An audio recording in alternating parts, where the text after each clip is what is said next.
Hi guys. सो आप लोग thumbnail देखकर इस वीडियो पर आए हैं तो जाहिर सी बात है आप भी पिंपल्स के गड्ढों से परेशान हैं और आप जानना चाहते हैं क्या आप उसको गुड बाय कह सकते हैं।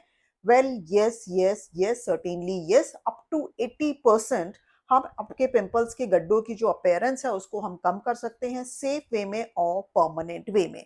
100% नॉट पॉसिबल, आप कुछ भी करा लीजिए, लेकिन 80% तक yes we can achieve them. Now आप ये कुछ ट्रांसफॉर्मेशन देखिए, आप ये बिफोर आफ्टर देखिए, देखते रहिए।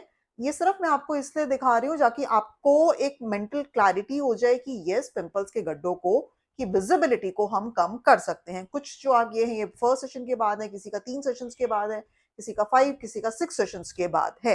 आप मेरे इंस्टाग्राम पेज डॉक्टर.अन्विका पे जाकर हाइलाइट्स में एक्ने स्कार के रिजल्ट्स बहुत सारे देख सकते हो।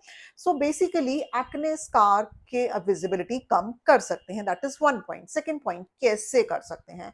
आप सोच रहे हैं कि कोई क्रीम मिल जाए, कोई सीरम मिल जाए, इतनी सारी क्रीम जिनकी एडवर्टीजमेंट आती है उनसे चले जाएं? Absolutely not.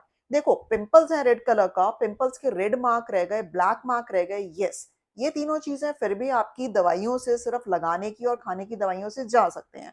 लेकिन अगर एक बार स्कारिंग हो गई, स्कारिंग मतलब वहां पे जो नॉर्मल स्किन थी वो ऐसे गड्ढा हो गया है, यानी कि वहां पे कोलाजन इलास्टिन जो है वो खराब हो गया है, स्किन को नया इलास्टिन कोलाजन बना के उसे धीरे धीरे फिल करना पड़ेगा। किसी भी क्रीम में इतना स्ट्रेंथ नहीं है कि वो स्किन को बोल सके कि नया इलास्टिन एंड कोलाजन बनाए। वो सिर्फ लेजर में ही इतना स्टिमुलस है, इतना स्ट्रेंथ है कि स्किन के अंदर नया इलास्टिन कोलाजन बना सके। ना तो अब आपको करना क्या है, बहुत सारे प्रोसीजर्स हैं, 7 से 10 प्रोसीजर्स हैं। टीसीए क्रॉस है एक प्रोसीजर, एक माइक्रो नीडलिंग है, सब्सिजन है, CO2 फ्रैक्शनल लेजर है, CO2 एब्लेटिव लेजर है, बहुत डीप स्कार के लिए कट एंड सूचर है, डर्मा एब्रेजन है। सो ये बहुत सारी 7-8 टेक्निक्स हैं जिनके कॉम्बिनेशन से हम आपके स्कार्स की विजिबिलिटी को धीरे धीरे कम कर सकते हैं। ये सभी का पर्पस एक ही है, जो उठा हुआ स्कार है उसको नीचे बिठाना, जो गड्ढा हो गया उसको ऊपर उठाना, जाके धीरे धीरे आपके स्किन का सर्फेस जो है वो प्लेन हो जाए।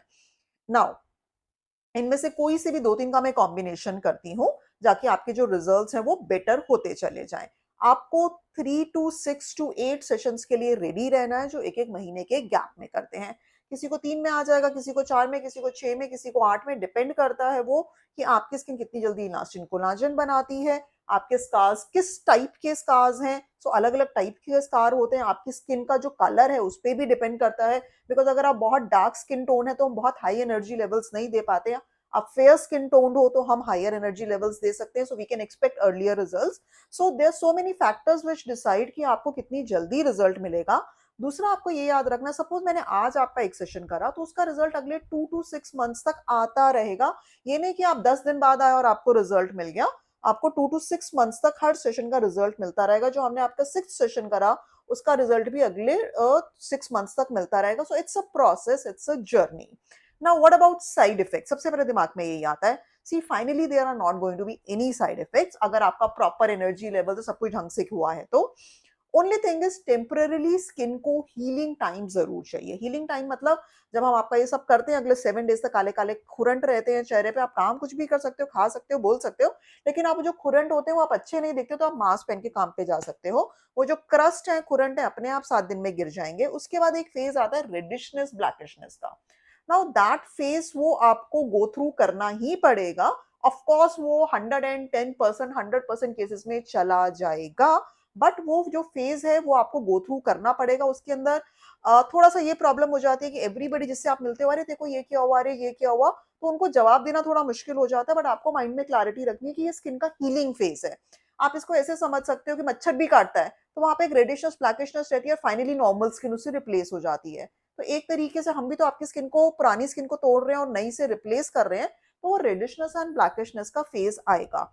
मैं और साइंटिफिकली अगर इसको समझाऊं तो आपका स्कार मिडिल लेवल में है।